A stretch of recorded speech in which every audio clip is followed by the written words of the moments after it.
Las 10 de la mañana de este 28 de octubre, y como cada lunes lo hacemos con el pastor Alberto Ares de Vida Nueva y este espacio Despertando con Jesús. ¿Qué tal, pastor? Buenos días. Buenos días, David. Muy bien, gracias a Dios. ¿Tú qué tal? Gracias a Dios, bien, estupendo. Me alegro, me alegro. El fin de semana bien también. Bien, de maravilla, todo bien. Siempre, gracias a Dios, todo va saliendo bien. Eso es bueno, pastor. Sí. Bueno, empecemos hablando, si le parece, acerca del último culto que tuvo lugar en la iglesia aquí de Morrojable y en la de Puerto del Rosario, por favor. Pues sí, ahí estuvimos compartiendo la palabra, donde nos basábamos en un pasaje que se encuentra en el libro de los jueces, un libro que creo que es poco conocido, pero es tan interesante. De hecho, comenzaba, si no recuerdo mal, no sé si era en la predicación de la mañana en Puerto o la tarde aquí en Morro, pero comenzaba diciendo que me asombra esas personas que dicen, no, es que a mí no me gusta, me aburre leer la Biblia. Digo, ¿te aburre leer la Biblia con las historias tan apasionantes que tiene? Y nos basábamos en una de esas historias que se refleja en el libro de Jueces, en el capítulo 6, bueno, realmente 6, 7 y 8, esos tres capítulos, donde los que conocen un poquito de Biblia saben que ahí se va a centrar en hablar en un personaje que se llama Gedeón. Gedeón era uno de los jueces de Israel. Israel tuvo entre 12 y 15 jueces. Hay un baremo ahí de números por unas explicaciones que ahora mismo se nos iría de tiempo decirlo.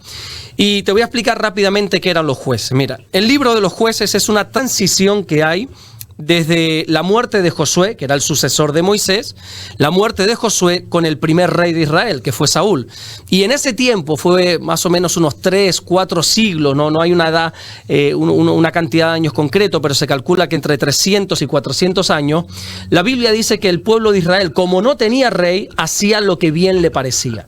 Otras traducciones más actuales dicen que hacían lo que les daba la gana. Y claro, eso puede parecer bueno a priori, que cada uno haga lo que quiera, que cada uno se sienta como quiera, que cada uno, pues en fin, viva su vida como le dé la gana.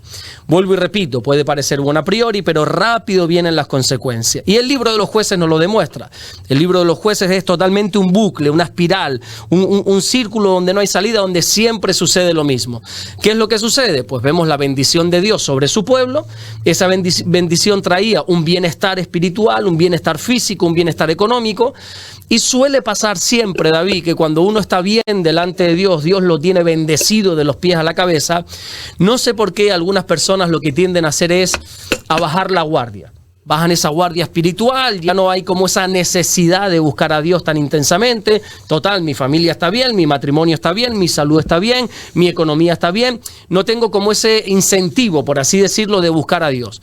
Cuando uno baja las defensas espirituales, rápidamente entra en acción lo que nosotros conocemos el pecado. Uno se involucra en el pecado, uno peca, el pecado trae sus consecuencias. El pecado no, Dios no nos castiga por el pecado, sino que son las consecuencias de nuestros actos, y allí en esas consecuencias, cuando ya estamos mal, parece que allí en ese momento, cuando nos acordamos de Dios, clamamos a Dios, Dios nos bendice porque Dios es bueno, y aunque nosotros seamos infieles, la Biblia dice que Dios permanece fiel. Dios nos bendice, pero volvemos a entrar en esa espiral. Ya estamos bien, bajamos las defensas. En definitiva, esos 3, 4 siglos siempre era el pueblo de Dios dando la vuelta.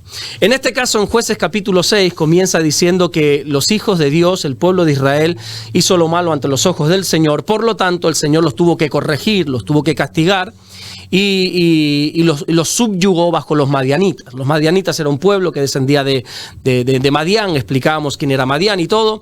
Y al final, pues bueno, pues estuvieron 7 años subyugados a los madianitas. Algo tremendo. Y encima que era un pueblo que no es recordado por su gran ejército, porque era un pueblo guerrero, no, todo lo contrario. Era un pueblo mediocre en cuanto a la guerra, un pueblo pobre en cuanto a armas, perdón. De hecho, la Biblia registra en el libro de Números cómo ya Israel se había enfrentado a los madianitas y los venció. O sea, es que no argumenta la Biblia ningún problema, ningún inconveniente que tuvieron en esa guerra, sino que los venció. Pero en este caso fueron subyugados por los madianitas. Y hablaba, ¿no? Y quería sacar la enseñanza de eso, de cómo cuando estaban bien con Dios, vencieron a este enemigo de una manera tan fácil y tan sencilla, pero cuando se apartaron de Dios, ese mismo pueblo los venció. Porque lo que con Dios se hace fácil, sin Dios se hace imposible. No es lo mismo una vida con Dios que una vida sin Dios. Y así estuvieron 7 años subyugados. Los madianitas eran muy crueles. La Biblia enseña que permitían a los israelitas cultivar, trabajar el campo, trabajar los animales, pero a la hora de cosechar venían los madianitas y se llevaban todo, ¿verdad? Y el pueblo de Dios clamó. También sacábamos la enseñanza de qué dichosa mala costumbre tenemos de clamar solo cuando estamos mal, ¿verdad? Parece que no nos acordamos de Dios cuando todo está bien, sino que tenemos la fea costumbre de clamar a Dios cuando todo está mal. Y ponía varios ejemplos de cómo Jonás clamó solo en el vientre de aquel pez, de cómo el rey David solo clamó cuando estuvo mal, de cómo Acab solo clamó cuando está mal, varios ejemplos, ¿verdad? Y bueno, el pueblo de Dios clamó, pidió misericordia, y Dios es tan bueno que no es rencoroso. Dios no es ese ser que te va a decir, te lo dije, te equivocaste y mira ahora. No, no, no. La Biblia nos enseña que Dios los perdonó y levantó un juez, en este caso un hombre de guerra valeroso llamado Gedeón, que le dijo, Gedeón, vamos a vencer a los madianitas. Lo primero que hace Gedeón, dice la Biblia, que toca trompeta para alistar al ejército, a ver con cuántos puedo contar, y se le presentan 32.000 soldados. En ese momento Gedeón, yo no sé qué pensaría, pero tú dices, bueno, 32.000 al menos son unos cuantos soldados.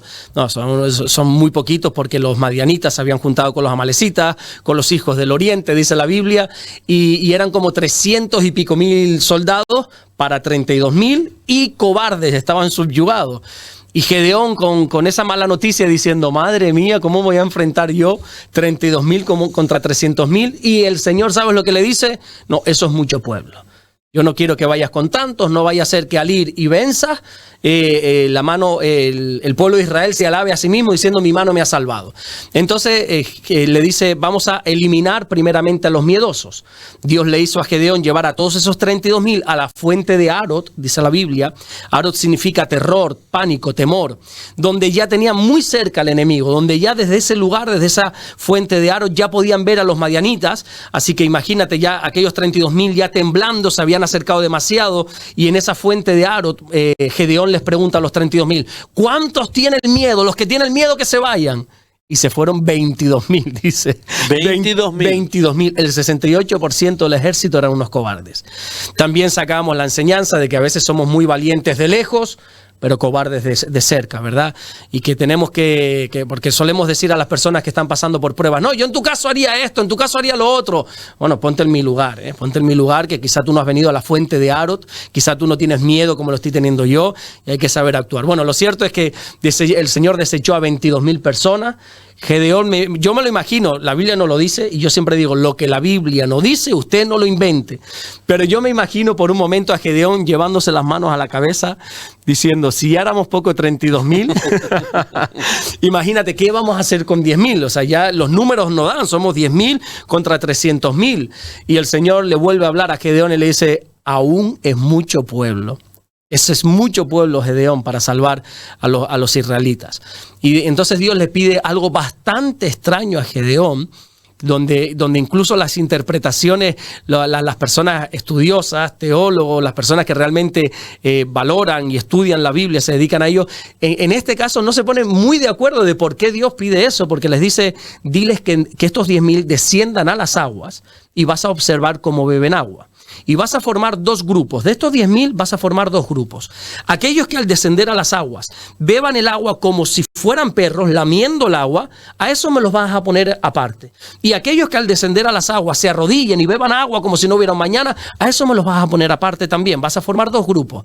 Así hicieron. Nada más descender a las aguas. Dice que 300 empezaron a lamer el agua, mientras que 9.700 se tiraron de rodillas y bebieron. Presumo y me imagino a Gedeón diciendo, por favor, que sean estos 9.700 los que Dios va a escoger, y Dios le dijo todo lo contrario, ¿verdad? No, Gedeón desecha a estos 9.700 y con estos 300 te daré la victoria. Y uno se pregunta, ¿y por qué Dios pidió eso? Qué cosa más rara. Bueno, y yo sacaba tres enseñanzas que seguramente el oyente podría poner una cuarta, una quinta, una sexta, pero yo saqué tres enseñanzas. La primera era de que al final lo que Dios les pidió es algo cotidiano. Ve y bebe agua, algo que nosotros hacemos a diario. Y yo creo que el Señor estaba pidiendo algo cotidiano para ver cómo un ejército que Él quería levantar para vencer al enemigo, cómo un ejército se comporta en la cotidianidad, en el día a día.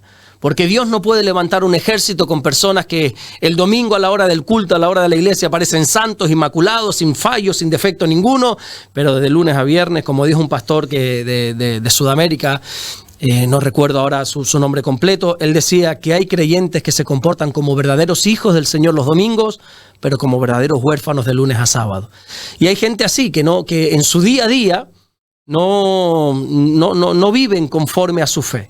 Viven como si fueran en el mundo, viven pues viviendo una vida totalmente en pecado, pero el domingo llegan a la iglesia y ahí sí se consagran al Señor. Y creo que uno de los motivos de llevarles a beber agua fue ese. Oye, quiero ver cómo actúan en su día a día, a ver cómo trabajan en su día a día. Otro de los motivos que yo encuentro es que Dios lo que quería. Porque recordemos que ahí el pueblo de Dios estaba subyugado por los madianitas, pero ya venían de entrar en guerra con los gabaonitas, con los de Canaán, con los cananeos, con el pueblo, con el imperio de Egipcio. O sea, era un pueblo que estaba acostumbrado a rendirse rápidamente, a doblegarse.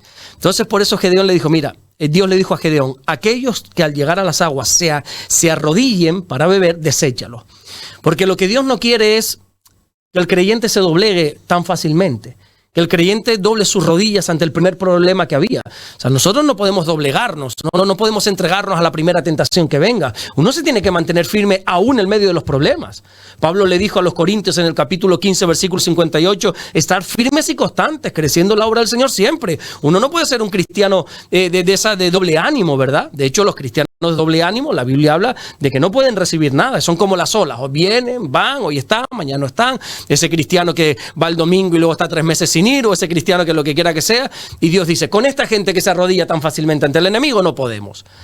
Y lo tercero, la tercera enseñanza que yo saqué, por qué Dios desechó a esta gente, es porque aquellos que se agacharon a beber agua de rodillas, ignoraron que el enemigo estaba ahí, los madianitas estaban a pocos metros. Entonces yo decía que hay cristianos que no saben que tenemos un enemigo.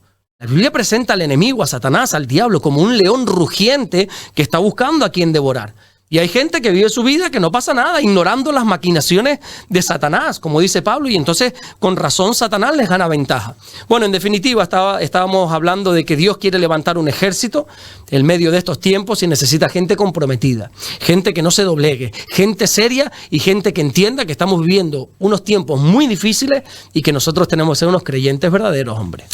Bueno, empecemos con las preguntas porque en el día de hoy hay bastantes, incluso hasta del canal, y una de las preguntas es que el pasado lunes habíamos hablado de que estuvo 400 años sin hablar, Sí. y la pregunta es si actualmente está callado. ¿Que si Dios está callado? Sí. No, ni muchísimo menos. No, primeramente porque Dios es un Dios vivo, que está vivo. Nosotros no adoramos a una estatua, por eso nosotros los cristianos primero no creemos en las imágenes porque la Biblia lo dice, pero segundo porque nosotros no recordamos a un Cristo que está colgado en una cruz. Nosotros tenemos un Cristo resucitado. Él está vivo. Y como vivo que está y bien vivo que está, Él habla. Es cierto que la Biblia recoge lo que nosotros teológicamente conocemos como los 400 años de silencio, ese periodo intertestamentario, ese periodo que ocurre entre el final del Antiguo Testamento y el comienzo del Nuevo Testamento. Entre Malaquías y Juan el Bautista, Dios estuvo guardando silencio 400 años. Ahora bien, que guardase silencio no quiere decir que estuviese inactivo. Hay una canción muy bonita, que no la voy a cantar porque no sé cantar. Tengo muchos defectos y uno de ellos es que no sé cantar, que dice que es que cuando Dios guarda silencio es porque está trabajando. Y muchas veces es así. En ese caso, esos 400 años, lo que Dios estaba haciendo era preparar el terreno para la llegada del Mesías. Estaba preparando todo para que el Imperio Romano hiciese lo que tenía que hacer. Leí un libro hace tiempo, perdón que me salga del tema, rápido retomo. Si no me equivoco, era de Billy Graham. No recuerdo ahora exactamente si él era el autor, pero decía que Dios preparó incluso al Imperio Romano, aún con su violencia y todo, y en ese momento hizo nacer a Jesús porque el Imperio Romano tuvo una muy buena cualidad que son los caminos. De hecho, todavía están las carreteras romanas, caminos romanos, 2000 años después. Y decía que los romanos, sin saberlo, estaban facilitando el progreso del Evangelio. Como Pablo por esos caminos correría para predicar el Evangelio, los apóstoles, los discípulos.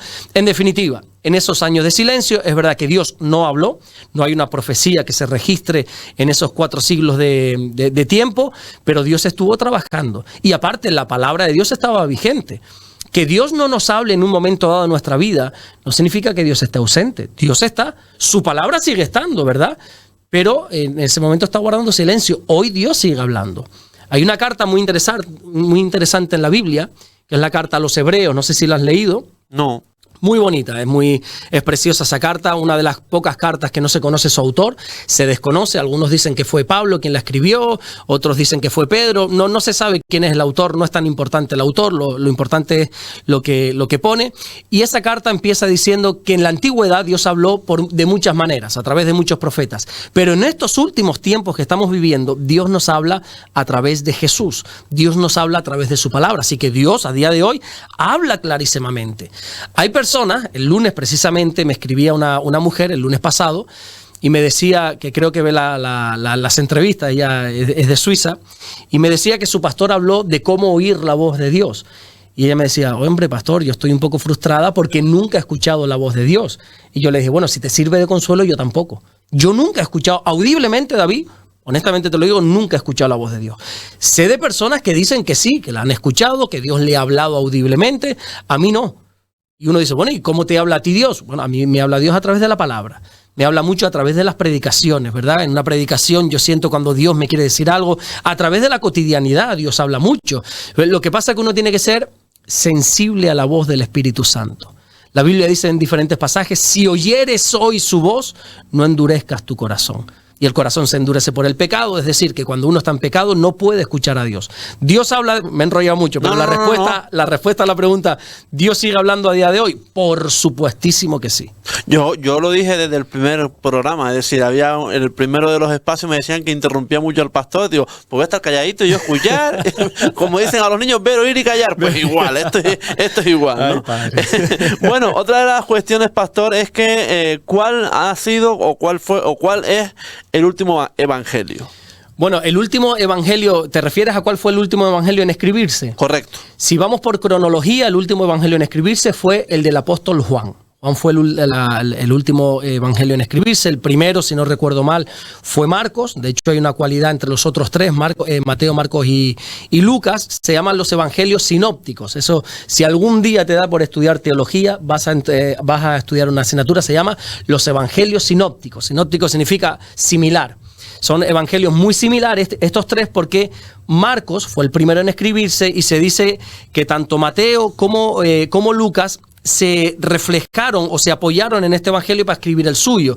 Y habla mucho de la vida de Jesús y todo, pero Juan es el último evangelio en escribirse. El orden realmente, por cronología, que la Biblia tampoco está en orden cronológico, no sé si lo sabía, pero la verdad. No. Yo tengo una Biblia, se llama la Biblia cronológica, que ahí te sale cómo fue escrita la Biblia.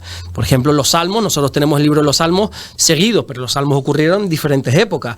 Las cartas de Pablo no fueron en ese orden. Las cartas de Pablo están colocadas en la Biblia según la cantidad de extensión de la carta, ¿verdad? Pero no está en orden. La Biblia no está en orden cronológico. Habría que saber interpretarlo. Pero los evangelios, si no me equivoco, el primero fue Marcos, el segundo fue Mateo, el tercero fue Lucas y el último fue Juan, que es el discípulo amado. Es un evangelio más de intimidad con Jesús. Va a presentar a Jesús de una manera muy preciosa, porque como cualidad, si me das 2 minutos... Sí, no, lo que quieras. Como cualidad te diré que cada evangelio, aunque hablan de Jesús, y es para cada uno de nosotros y podemos disfrutar, cada autor, Mateo, Marcos, Lucas y Juan, cuando lo escribían tenían en mente a una audiencia diferente. Por ejemplo, Mateo escribía para los judíos. La intención de Mateo era demostrarle al pueblo judío que Jesús es ese Mesías que habla el Antiguo Testamento. Esperado. Exactamente. Por eso te vas a dar cuenta, a partir de ahora te vas a dar cuenta de una cualidad que tiene Mateo, y es que constantemente dice, porque escrito está. Mateo aludía al Antiguo Testamento muchísimo, no sé, ahora no recuerdo la cantidad de veces, pero aludía al Antiguo Testamento para refutar algo de Jesús, como para decirle a los judíos, mira, tú conoces que escrito está, lo que tú crees que es el Antiguo Testamento, en Jesús se cumplió. Luego, por ejemplo, está el caso de Marcos. Marcos no escribe para los judíos, Marcos está pensando en los romanos, en ese imperio que era un imperio de acción. Por eso te vas a dar cuenta que es el evangelio más corto, 16 capítulos, y nos muestra un Jesús activo. Marcos no se detiene en detalles, lo que a lo mejor Lucas tarda una hoja entera en explicar, Marcos en 3 versículos te lo despacha rápido, porque quiere presentar al siervo sufriente, quiere presentar a Jesús como un hombre de acción, quiere convencer a los romanos de que Jesús es el Hijo de Dios, el que nosotros tenemos que depositar nuestra esperanza en él.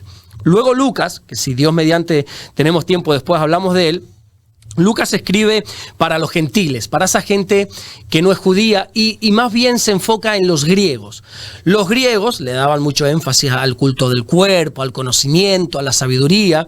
Por eso Lucas te va a presentar a Jesús como el Hijo del Hombre, te lo va a presentar como la persona que creó el universo, se va a centrar en eso. Y luego ya Juan te habla como era el discípulo amado, el discípulo cercano a Jesús de una manera íntima. Juan escribe para todos los creyentes, para la iglesia, para todo aquel que cree en el Señor. A mí cuando me dicen, ¿por dónde empiezo a leer la Biblia? Bueno, léete el Evangelio de Juan. Es muy bonito porque es muy íntimo y vas a aprender cosas preciosas de la vida de Jesús. Bueno, continuamos con las preguntas y es que hay bastantes. ¿Cuál mujer fue jueza y líder de Israel según dice la Biblia? Pues mira, hay una mujer que se llama Débora, que de la misma manera que antes te hablé de Gedeón, uno de los jueces eran esas personas que Dios levantaba en medio de cuando el pueblo estaba perdido en sus pecados. Dios ponía un juez, un líder espiritual y un líder también militar para guiar al pueblo. Pues uno de esos jueces fue una mujer, precisamente. Dentro de un mundo ultra machista, como en aquel entonces, una cultura mega machista, Dios quiere cerrar la boca de muchos y coloca a una mujer llamada Débora, donde, si no me equivoco, y creo que no me equivoco, el pueblo de Dios en ese momento estaba subyugado por los cananeos, por lo mismo que te dije, el círculo sin salida, habían pecado y Dios los entregó en este caso en manos de los cananeos, y entonces cuando el pueblo clama, Dios pone al frente no a un hombre, a una mujer.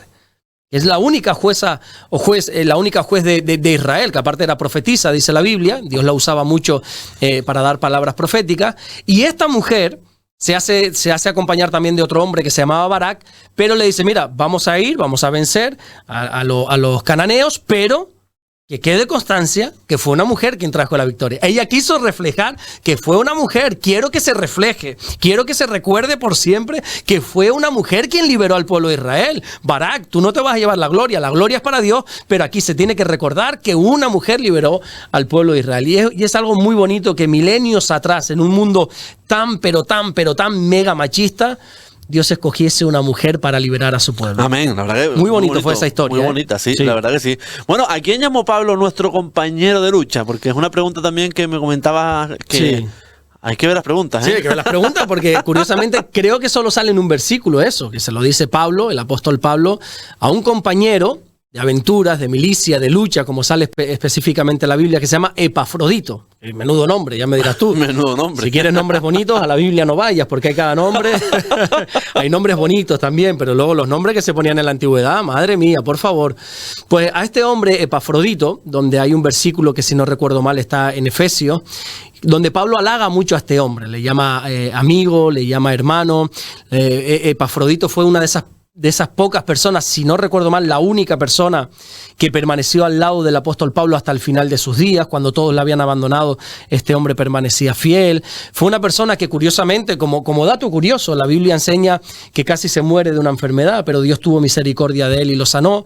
Pero para resaltar eso, que es lo denominó Pablo como un compañero de lucha, un compañero de milicia. Y eso, más allá de la amistad y de la fidelidad de Epafrodito con Pablo, nos está dando una advertencia, David, y es que en el reino de Dios estamos en una lucha. Esto es una batalla. Pablo no denominó a Epafrodito, bueno, mi amigo de juergas, mi amigo de fiesta. No, es un compañero de lucha, un compañero de batalla, porque esto es una batalla. Pablo mismo dijo, he peleado la buena batalla de la fe. Esto es una batalla. Nosotros estamos en una batalla. Por eso Dios desechó a aquellos 9.700 de Gedeón, porque no entendieron que esto es una batalla, porque se agacharon, se inclinaron, se doblegaron cuando tenían al enemigo cerca.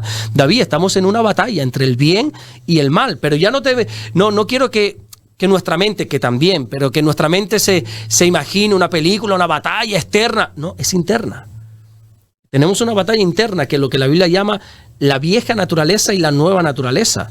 El apóstol Pablo llegó a decir, ¿cómo es posible que yo ame a Dios, que yo quiera hacer el bien, chico, y acabo haciendo el mal que no quiero? ¿A ti no te ha pasado eso? Sí. ¿Qué te cuesta más a ti, hacer el bien o hacer el mal? ¿Me cuesta? Sí, ¿qué te cuesta más? Hacer el bien. Hacer el bien, hacer el mal. El mal nos sale por naturaleza, correcto, ¿verdad? Porque es una lucha que tenemos en nuestro interior. Estamos en lucha espiritual constante y permanente.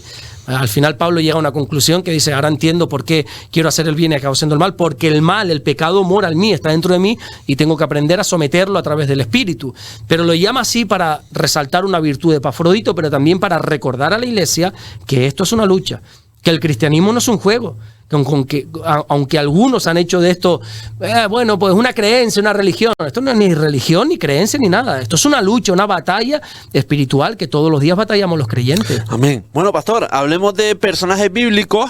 Vamos a hablar en el día de hoy de David, el rey de Israel. El rey David, sí señor, el rey David, el mejor rey con diferencia que ha tenido el pueblo de Israel, que tuvo unos cuantos, ¿verdad? El rey David fue el segundo rey de Israel, aunque si lo miramos teológicamente... ¿Cuál fue el primero? No, el primero fue Saúl. Saúl. Otro día, si quieres, hablamos de ese personaje, de Saúl. El primero fue Saúl, pero Saúl fue escogido por el pueblo. El pueblo se empeñó porque todas las naciones alrededor vivían bajo monarquía, vivían con rey. Y queremos un rey, queremos un rey. Samuel les dice, pero si el rey es Dios, no, queremos un rey. Y se emperraron y Dios les dijo, mira, dales un rey para que se caigan en la boca. Más o menos así es la historia. Dales un rey. Samuel, no discutas con el pueblo, dales un rey. Y escogieron a Saúl. Pero David, nadie escogió a David. Fue Dios quien escogió y puso a David como el rey de Israel. Y a la vista están los frutos de Saúl y los frutos de David. Por eso algunos dicen que David fue el primero realmente. Pero por orden cronológico tenemos que decir realmente, en honor a la verdad, que fue el segundo. David fue, aparte de ser el mejor rey de Israel, fue un niño que desde pequeño... Sus padres parece que no contaron mucho con él. Ahora te digo por qué. Él desde pequeño se dedicó a otro oficio que era pastor de ovejas. Cuando Saúl estaba reinando, Saúl era un gamberro, por así decirlo. Él hacía las cosas mal, se saltaba la palabra de Dios, desechó la palabra de Dios. Dios dio unas directrices a Saúl, pasó de todo eso. Y entonces ya llegó un momento que Dios le dice, por cuanto tú has desechado la palabra del Señor, Dios te ha desechado a ti para que no seas rey. Así le dijo Dios a Saúl.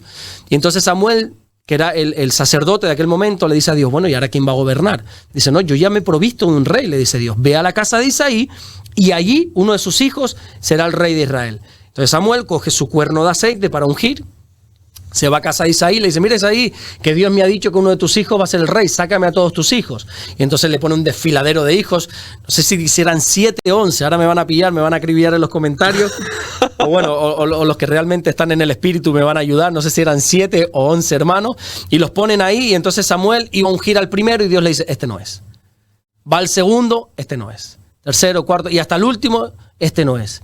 Y Samuel dice, oye, ¿será que me he equivocado? Isaí, tú no tienes otro hijo más, seguro. Dice, bueno, sí, tengo uno, pero ese es un pastor de ovejas, está ahí detrás. ¿Tú me dejarías verlo por un momento? Bueno, vas a perder el tiempo, pero ve y velo. Cuando lo ve, Dios le dice, tienes delante de ti, Samuel, al futuro rey de Israel. Y dice la Biblia que lo ungió como rey, al desechado, al que ni su propia familia, ni sus propios padres quisieron saber nada de él. Cuando Samuel lo vio, Dios le dijo, ese es el futuro rey de Israel. David nació en Belén, donde futuramente nacería también nuestro Mesías. De hecho, a Jesús se le conoce como el hijo de David, viene de la descendencia. Hay unas cuantas generaciones entre David y Jesús. ¿Cuál es uno de los episodios? Perdón, lo corté. Sí. 8 hijos. 8 hijos, bueno, ni 7 ni 11, 8. Bueno, pues ya que no me tiren más piedras. Que... Claro, 8 hijos en total. 7 fueron los que pusieron delante de Samuel y el octavo, que era el más pequeño, que era David, lo tenían aparte. Uno de los episodios más conocidos de David, yo creo que... bueno, mira, por cierto, el rey David. El rey David, sí. Me toca de lleno, ¿eh? Me toca igual de la estrella de David también. La estrella de David, no sé si es por este rey o no. Sí, exactamente, ¿verdad? Por este rey. Uno de los episodios más conocidos del rey David, probablemente todos lo saben, que es cuando se peleó con un gigante, un filisteo gigante, que se llamaba, ¿sabes cómo? Goliat, ¿verdad? Dice que había un filisteo, un enemigo del pueblo de Israel, que medía como 3 metros y pico, que la ciencia ha descubierto esqueletos de esa magnitud. O sea, no es un disparate bíblico, ya la ciencia ha demostrado que esto es así. Y este gigante tenía atemorizado a todo el pueblo de Israel. El ejército, uno de los ejércitos más poderosos del mundo, estaba acobardado, atemorizado, dice la Biblia, porque todos los días este hombre salía y decía, bueno, quien se enfrente a mí, porque no sé, yo quiero vencer al ejército de Israel. Y nadie se atrevía. Ahí habían algunos hermanos, 3 concretamente David como ejército, y el hijo, ya ungido, pero no gobernando, ya ungido como rey, el padre le dice, mira, tú que no estás haciendo nada aquí en casa, David, llévale unos bocadillos a tus hermanos, hombre, que están en la guerra, ya que tú estás perdiendo el tiempo aquí, llévale unos bocadillos a tus hermanos, le dice. En otras palabras, pero así, tal cual te lo estoy diciendo, David. Entonces David coge sus bocadillitos, se los lleva a los hermanos y se da cuenta que el pueblo está escondido. ¿Y qué pasa aquí? No, es que hay un gigante que nos está atemorizando. Y dice, ¿quién es ese? Coge una piedra, se la tira a la cabeza y lo mata. Así tal cual te lo estoy diciendo, con unas pocas historias más. De por medio, mató a un gigante que tenía un pueblo atemorizado. Porque claro, él dice, yo no vengo a ti con jabalina, yo no vengo con lanza, yo vengo en el poder de Dios. O sea, yo sé que tú, humanamente hablando, tú me vas a escachar. Pero es que yo vengo en el poder de Dios y tú vas a poder contra Dios. Y cogió una piedra, se la estampó con una onda, ¿verdad? Uno dice, la Biblia dice una onda, una moto. No, una moto es como esa cuerda que se tiraba a la onda, se la reventó en la frente y cayó Goliat. Claro, eso hizo que David cogiera una popularidad en el pueblo. Todo el mundo lo aclamaba. Pero recuerda que había un rey que se llamaba ¿cómo? Saúl. ¿Qué hizo Saúl en vez de alegrarse? Le cogió unos celos. Yo soy el rey, como el pueblo ahora tiene favor con este hombre y no sé qué. Al final lo quiere matar, David tiene que huir. De hecho, muchos de los salmos son escritos cuando David está huyendo de Saúl. David tiene una particularidad muy bonita y es que él tuvo la oportunidad de matar varias veces al rey Saúl, pero él dijo, no lo voy a hacer. Yo no lo voy a hacer porque al final, para bien o para mal, este hombre está aquí puesto por Dios. Hay un pasaje muy curioso, que a lo mejor algunos de los oyentes no lo saben, que dice que David estaba escondido en una cueva, porque Saúl lo estaba persiguiendo y él se esconde en una cueva, y dice la Biblia, y entró Saúl a esa cueva para cubrirse los pies. ¿Sabes lo que significa eso? No. Cubrirse los pies, lo siento, a lo mejor es una grosería, pero así dice la Biblia, cubrirse los pies e ir a hacer sus necesidades. Ir a hacer del 2, ¿verdad? Del 2. Te quitaba la ropa, te cubría los pies. Y entonces dice que David estaba tan cerca que estaba con la espada, imagínate, encima le está defecando en la propia cara, y David con la espada dice, lo voy a matar. Y dice, no puedo tocar al ungido del Señor, pero como prueba le corta una esquinita de su traje, de su vestido, de su manto, como reflejo. Y un día le dijo, Saúl, pude matarte y no lo hice. ¿Sabes esta esquina que te falta? La tengo yo porque yo pude matarte y no lo hice. Al final, cuando Saúl muere, David ya es entronado, ya entra como el rey. Lo primero que hace es denominar a Jerusalén como la capital de Israel. Lo que hace también es traer aquel arca ¿te acuerdas que hablamos un día del arca de la presencia, de la alianza, del pacto donde moraba Dios? Lo primero que hace es traer el arca, traer la presencia de Dios al pueblo. Llevó al pueblo a la adoración a Dios. Empezó a crecer Israel de una manera tremenda, a conquistar territorio. Espiritualmente creció como nunca antes. Se conoce a esa etapa como los años dorados de Israel, algo precioso. Pero no todo era tan perfecto en la vida de David. Como todo ser humano, pues tenía sus defectos, tenía sus errores. Es verdad que era un guerrero y un estratega perfecto, no perdía batalla. Pero un día dice la Biblia que no le apeteció salir a la batalla, a la guerra. Dice, bueno, que salgan los guerreros, yo me quedo aquí. La Biblia no quiere ocultar los defectos, los pecados de los demás, así que ha dejado plasmado esto en la Biblia para que no adoremos a David, ni mucho menos, sino que tengamos claro que era un humano. Y David dice que mientras su ejército estaba batallando, guerreando, él sube a la azotea y empieza a mirar, y de repente se da cuenta que hay una muchachita que se está bañando en la casa al lado, y David, en vez de apartar la mirada, como hombre de Dios, ¿qué hace? Se recrea en esa mujer. Es más, él es el rey, él tiene autoridad, todo el mundo le tiene que hacer caso, y la mandó llamar. Llámenme esa mujer para acá. La mandaron llamar y tristemente se acuesta con ella. Se da cuenta que es una mujer casada, aunque yo tengo la sensación, sin miedo a equivocarme, que perfectamente David sabía quién era esa mujer, sabía que estaba casada porque estaba al lado de sus casas. El rey ponía alrededor de sus casas a las personas más cercanas, ¿verdad? Y entonces sabía que estaba casada con un hombre, con un guerrero que se llamaba Urías. Se acuesta con ella. Para sorpresa de él, se queda embarazada de esa relación sexual y dice, bueno, si no te hubieras quedado embarazada, esto lo podemos ocultar. Aquí no decimos nada, así que nadie se entera, pero ahora ya te has quedado embarazada. Tu marido se va a enterar de esto. Betsabé se llama esta mujer, ¿qué hacemos? Y David quiere arreglar un mal con otro mal y entonces dice, bueno, voy a hacer una cosa. Como tu marido, soldado mío, trabaja para mí, ese soldado del ejército de Israel, lo voy a poner en primera línea en esta batalla, que es una batalla difícil. Encima este hombre, Urías se llama, no tiene experiencia, lo voy a poner en primera línea de batalla, va a durar 2 telediarios.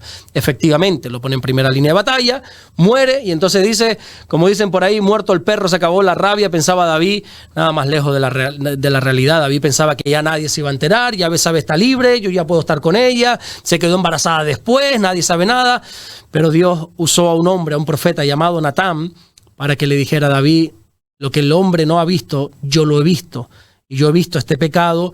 Y bueno, y le dice las consecuencias: ese fruto del vientre no va a vivir, la espada nunca se va a apartar de tu casa, viene una desgracia. Y eso fue como el talón de Aquiles, podríamos decir, del rey David. Él se arrepiente. De hecho, la Biblia denomina y describe a David como un hombre conforme al corazón de Dios. Él tiene un verdadero arrepentimiento. No ese arrepentimiento de me pillaron y no me queda otra que pedir perdón. No, David, si te lees el Salmo 51, es un salmo dedicado al arrepentimiento de David.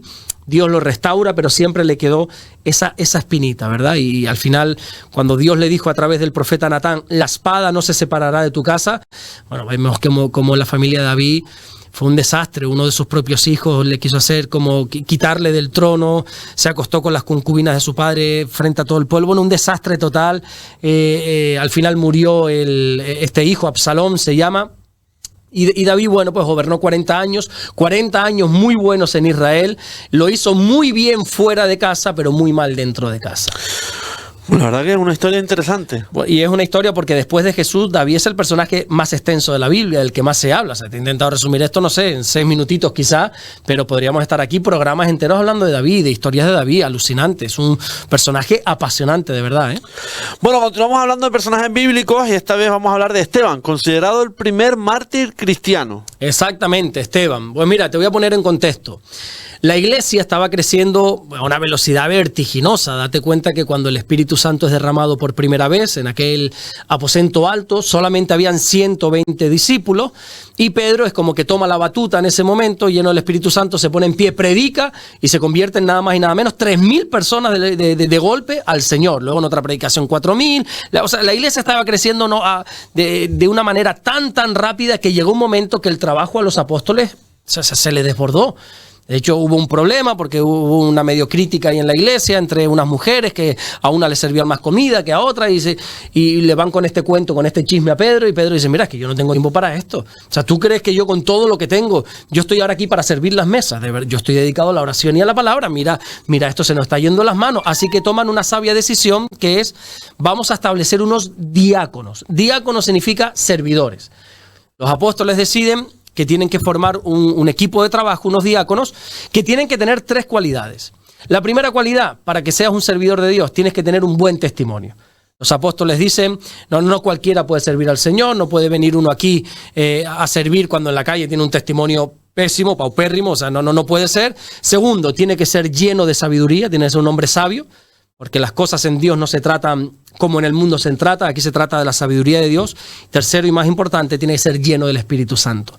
En definitiva, escogieron a 7 hombres y uno de ellos era Esteban. Esteban lo designó la iglesia para ayudar, para servir las mesas, para ayudar a los necesitados. Pero, Pero este hombre, dice la Biblia, que a través de él Dios hacía señales, prodigios, maravillas, cosas preciosas a través de Esteban. ¿Qué sucede? Que los religiosos, los judíos en aquel entonces, rápidamente se enfadaron con Esteban, salió la religiosidad y lo llamaron a capítulo. Oye, ¿qué estás haciendo tú? ¿De quién estás predicando? Y lejos de que se asustara, Esteban lo que hace es, se pega un sermón, uno de los mejores sermones que la Biblia registra. Léete Hechos capítulo 6 y Hechos sobre todo capítulo 7. Un sermón, un bosquejo que hace Esteban, una perfección a la hora de predicar. Los que nos gusta predicar y conocemos más o menos el arte de predicar, es uno de los mejores mensajes, como de principio a fin, desde Abraham hasta Jesús, hace un repaso por todos los profetas y presenta a Jesús a esos judíos. Y los judíos, como se quedaron callados, sabes que hay personas, aunque sean tus enemigas, que no tienen cómo refutarte, ¿sabes? Dijeron: bueno, no te podemos responder porque nos has dejado con la boca callada, así que te vamos a apedrear, te vamos a matar. Y bueno, y tristemente así Qué hicieron, triste. lo apedrearon. Qué triste. Cogieron piedras y lo apedrearon. En ese momento la Biblia registra que Esteban miró al cielo y dio gracias. Le dijo, Señor, no le tomes en cuenta estos pecados a esta gente. Fue muy similar a aquella oración de Jesús en la cruz. Señor, no, perdónale porque no saben lo que hacen. Y hay un dato curioso, y es que en primera fila, entre los judíos que mandaban y que estaban dando su sí o no para que lo apedreasen, ahí había un joven llamado Saulo, dice la Biblia. Saulo, que más tarde nosotros lo vamos a conocer por el apóstol Pablo, que antes de ser apóstol, no sé si tú sabías, que él era un asesino de cristianos. De hecho, él era el que estaba dando el sí a la muerte de Esteban. Otro día te puedo hablar de esto, una historia muy interesante. Mataron a Esteban y a partir de ahí se crea un punto de inflexión para la iglesia, porque la iglesia pasó de vivir cómodamente en Jerusalén a tener que huir. Ya los judíos se habían crecido, los religiosos se habían crecido, ya matamos a uno de los de ustedes, podemos más que ustedes, y la iglesia tiene que huir sin saber que esa persecución, aunque a priori parecía mala, se convirtió en la mayor estrategia de Dios para predicar el evangelio, no solamente en Jerusalén, sino en todo el mundo. De hecho, gracias a esa dispersión, el evangelio ha llegado, por ejemplo, a Canarias, ha llegado a muchos sitios porque no se centró en Jerusalén, sino que todos huyeron y a todo lugar que iban predicaban la palabra. Amén. Bueno, vamos a hablar hoy también, que lo van a conocer también ustedes ahora, pero yo pensaba que era uno de los apóstoles. Conozcamos a Lucas. Lucas, sí señor. Lucas, bueno, mucha gente lo conoce, lo identifica como apóstol por el hecho de que escribió uno de los evangelios, el tercero en nuestra Biblia. Pero no. Lucas no formaba parte de los 12 apóstoles. De hecho, se cree que lo más seguro es que Lucas nunca viese físicamente a Jesús. Él era un compañero de Pablo. Pablo lo conoció en uno de sus viajes misioneros. Curiosamente, la Biblia nos da también su oficio. ¿Sabes qué oficio tenía Lucas? ¿Cuál? Digo uno así, a ver. Zapatero. Zapatero No sé. era un presidente que tuvimos nosotros. También. No, era médico. De hecho, su evangelio destaca mucho por lo meticuloso que es. Él coloca las cosas en orden. De hecho, él comienza, no recuerdo si el evangelio o un segundo libro que él escribe, que es el libro de los Hechos, su autor es Lucas, él dice, quiero poner en orden todo lo que hemos visto. Y Lucas es muy meticuloso, como los médicos meticulosos, ¿verdad? Pues Lucas demuestra que él es médico, que él sabía de medicina por lo meticuloso que es, acompañó a Pablo en varios de sus viajes misioneros, pero ya te digo, él no fue un apóstol del Señor. Él escribió el Evangelio de Lucas y en la carta, o el libro, perdón, de los Hechos, dirigido a un hombre llamado Teófilo. Lucas empieza diciendo, oh excelentísimo Teófilo. Teófilo parecía que era una persona importante y Lucas decidió escribirle a este hombre tanto el Evangelio como la carta, el libro de los Hechos, donde Hechos nos cuenta los primeros pasos de la iglesia primitiva. Y bueno, en definitiva ese fue Lucas, un compañero de Pablo, un amigo de Pablo que era médico, pero que no, en ningún caso fue apóstol del Señor. Bueno, comencemos con las preguntas del canal. Son varias, la verdad, en el canal de Sur FM. Bueno, una de las preguntas... que no tengo respuesta para todo, que habrá preguntas que a lo mejor yo me quedo aquí diciendo, pues ya el próximo lunes respondemos. Exactamente. No, y si hay algunas que no preguntamos es porque estamos intentando a ver cómo podemos responder, porque muchas veces que las preguntas las coge aquí el pastor al vuelo, ¿verdad? Bueno, una de las que hace Mariac Martínez Ríos dice, Salmo 105, verso 15, que el pastor lo explique sencillo como hace él. Gracias. Salmo 105, verso 15, versículo 15. Dice, no toquéis, dijo a mis ungidos, ni hagáis mal a mis profetas. Bueno, aquí esto es bastante sencillo de explicar. Lo que pasa, que yo sé por dónde van los tiros, porque se ha manipulado, se ha extorsionado este versículo, que ahora te lo explico, pero aquí Dios es claro, Dios está protegiendo a sus siervos. No toques a mis ungidos. Ungido se refiere a esa persona que Dios le derramaba aceite por arriba, o sea, este es un escogido. Ahora somos todos ungidos porque todos tenemos el Espíritu Santo. Pero en la antigüedad, ¿recuerdas la semana pasada o la anterior que te dije que en el Antiguo Testamento Dios se movía solo por profetas, reyes o sacerdotes? Sí. Eran los ungidos. De hecho, Cristo, la palabra Cristo significa ungido, era el ungido por Dios, no con aceite, sino con espíritu. Bueno, en definitiva, Dios está protegiendo aquí a sus siervos. No toques a mis ungidos, no toques a mis profetas. De hecho, mira, me viene al pelo. Antes te decía como David quiso matar a Saúl, pero dijo, yo no puedo tocar al ungido del Señor. O sea, Dios está diciendo en este salmo, no toques a mis ungidos. ¿Por qué te está preguntando eso? Probablemente, y creo que no me equivoco, porque hoy en día se ha manipulado tanto esto. Hoy en día parece que los ungidos solo son los pastores, solo son los apóstoles, y entonces el pastor, para que no se le critique y para que tenga carta blanca para hacer lo que le da la gana, se escuda en esto. No toques al ungido del Señor. Mira, perdone usted, caballero, pero tan ungido es usted como yo. Y tan igual delante de Dios es usted como yo. Entonces los pastores no son ni más ni menos. Lo que pasa es que este versículo pues se lo han querido apropiar esos 4 magnates de la religión que se han creído los dueños de la iglesia, que para nada son dueños de la iglesia y que cuando lleguen al cielo se van a llevar bastantes sorpresas, creo yo, por lo que leo en la palabra. Y entonces ese versículo va por ahí. ¿Por qué dice Dios no toques a mis ungidos? Porque está defendiendo a su pueblo, pero su pueblo somos todos. Amén. Bueno, otra de las preguntas. Fabiola Alaba K9H. Buenos días, gracias por estar allí para enseñarle al mundo. Una inquietud y pregunto, ¿podemos considerar a los 2 apóstoles como santos? Sí, si te refieres a santos por lo que considera la Iglesia Católica, desde luego no. Si lo consideras por lo que dice la Biblia, a la luz de las Escrituras, por supuesto que sí. Santo significa, la palabra santo significa apartado. Todos somos santos. Pedro no fue más santo que nosotros, nadie fue más santo que nosotros. Todos somos santos, somos apartados por Dios. Ahora, dentro del catolicismo, si te refieres a santo, es que lo beatifican, creo que se dice así, beatifican, lo consideran como santo y lo ponen, no, los 12 apóstoles son tan santos como nosotros, porque santo significa que Dios te ha apartado. Santo, santo, santo es el Señor. Santo, santo, santo es el Señor, exactamente. Pastor, es bueno hacerle promesas a Dios para que lo ayude a solucionar cualquier problema. Bendiciones desde Colombia. Olga Ruiz, 4354. Bueno, quizá otras personas piensen diferente, pero como en este caso me lo están preguntando a mí, yo creo que no. A Dios no se le tiene que hacer promesa. Él es el que hace las promesas, Él es el que hace los pactos, porque muchas veces nosotros queremos usar las promesas a Dios como moneda de cambio. Yo te prometo que hago esto a cambio de... La Biblia deja claro que Dios no puede ser sobornado. Literalmente dice la Biblia, Dios no admite cohecho. O sea, que tú no le puedes ir a Dios y decir, Señor, si tú me das un trabajo, por ponerte un ejemplo, si tú me das un trabajo, te prometo que...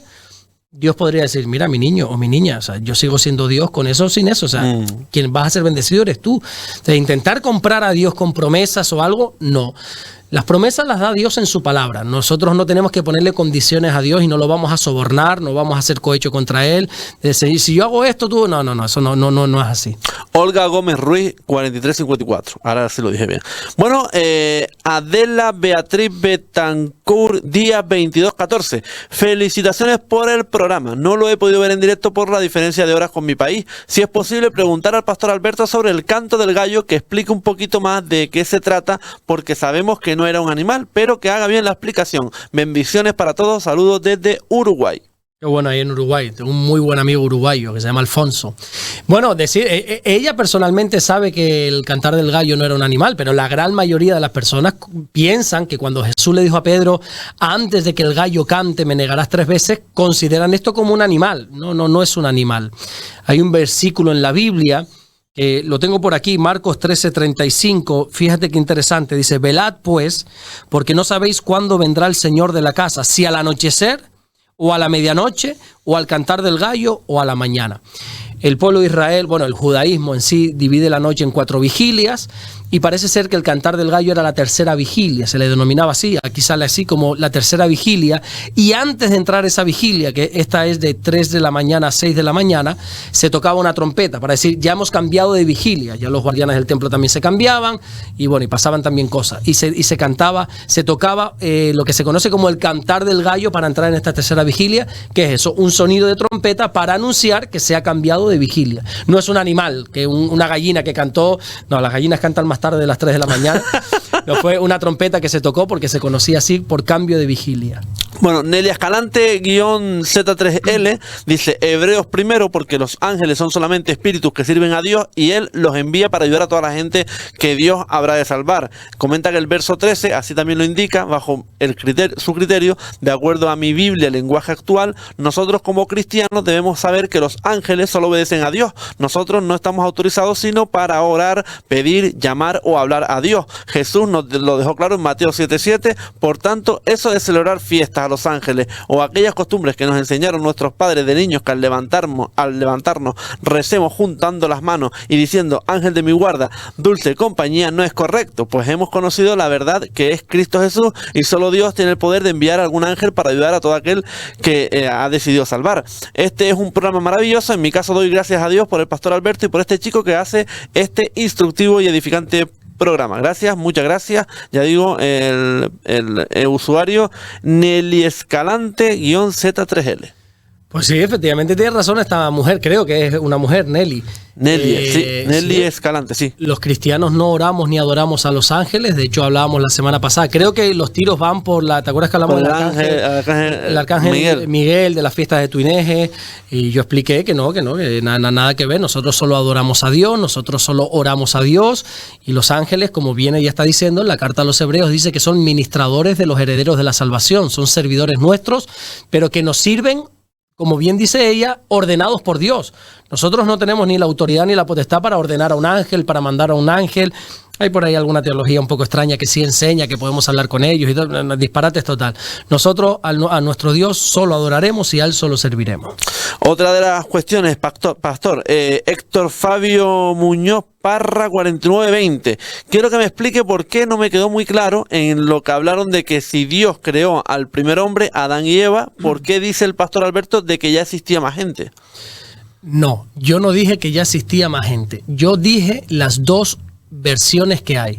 Yo soy responsable de lo que digo, no de lo que la gente entiende. Yo dije las dos versiones que hay, porque la pregunta era, si Dios creó a Adán y a Eva, nada más, y tuvieron dos hijos, cuando Caín comete el pecado que cometió de matar a su hermano, y Dios lo echa, se tiene que ir, ¿cómo es posible que ya hubiese gente por ahí? Bueno, hay dos versiones, dos interpretaciones posibles. Yo me decanto más por una que por otra, pero las dos versiones son porque Adán y Eva tuvieron más hijos y no vivían 80, 90 años como ahora, sino vivían centenas de años, probablemente ya había tiempo de que tuviesen mucho más hijos, ya se hubiese poblado otros lugares y todo. Esa es una versión, y la otra versión es que Dios creó primeramente a Adán y Eva, los puso en el Edén, estuvo con ellos, pero después también trabajó o formó a otras personas que son las que Caín se encontró cuando salió del Edén. Esas son las dos posiciones.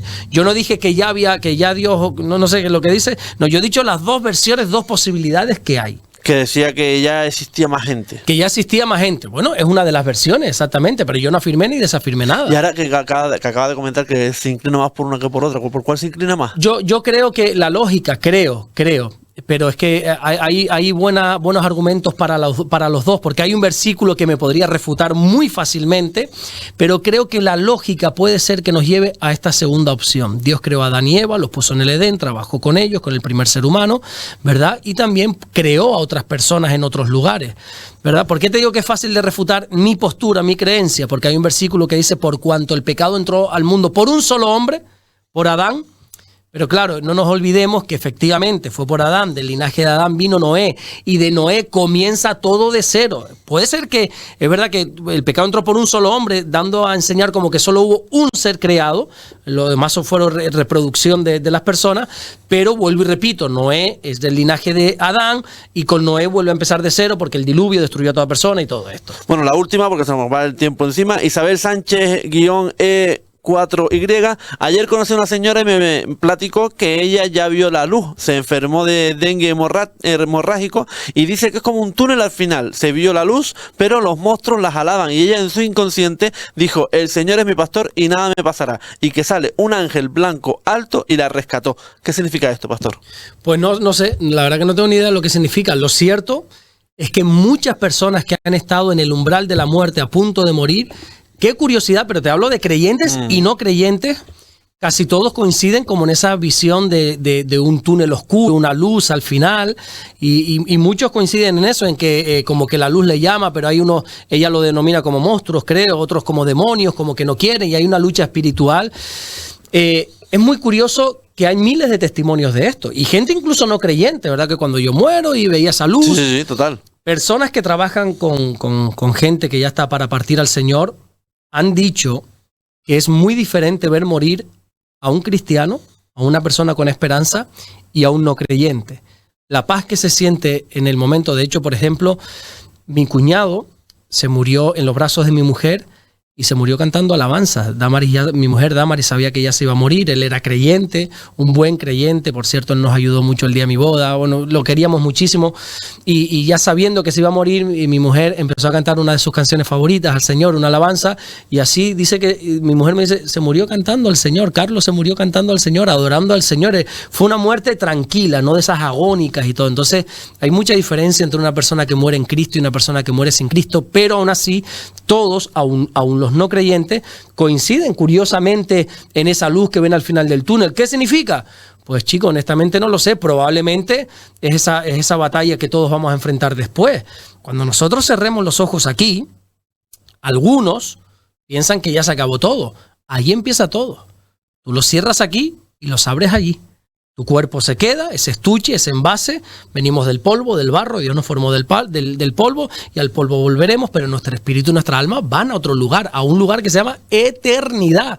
No tiene ni principio ni tiene final, no es, bueno, voy a estar ahí 80 años, no, es una eternidad. Entonces cerramos los ojos aquí, los abrimos allí y en esa transición parece como que hay ese túnel con la luz al final, no lo sé, pero es muy curioso que mucha gente que ha estado en ese momento coinciden en lo mismo. Estoy en el espacio de los anuncios, como dice el pastor Alberto en el culto, ¿verdad? Antes de dar esa prédica, en los anuncios, apagaron el móvil, fueron al baño, estoy en los anuncios. Entonces, me hace falta, por favor, porque es una fiel seguidora del espacio, escucha los programas antes de que salgan, lo ve los lunes en el canal de Sur FM, lo ve los miércoles en el suyo, después lo repito otra vez hasta los viernes, que saluda a Yasmín Guzmán, aquí a la cámara Guzmán. De Colombia. Sí. ¿De Colombia? ¿De qué parte de Colombia? ¿Lo sabes?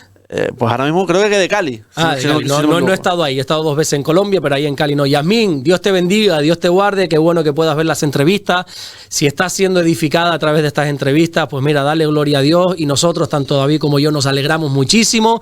Y sigue escuchando, sigue indagando también por ti la palabra del Señor y desde aquí, desde Fuerteventura, desde Canarias, te mandamos un beso, un abrazo y un cordial saludo. Dios te bendiga, Yasmín.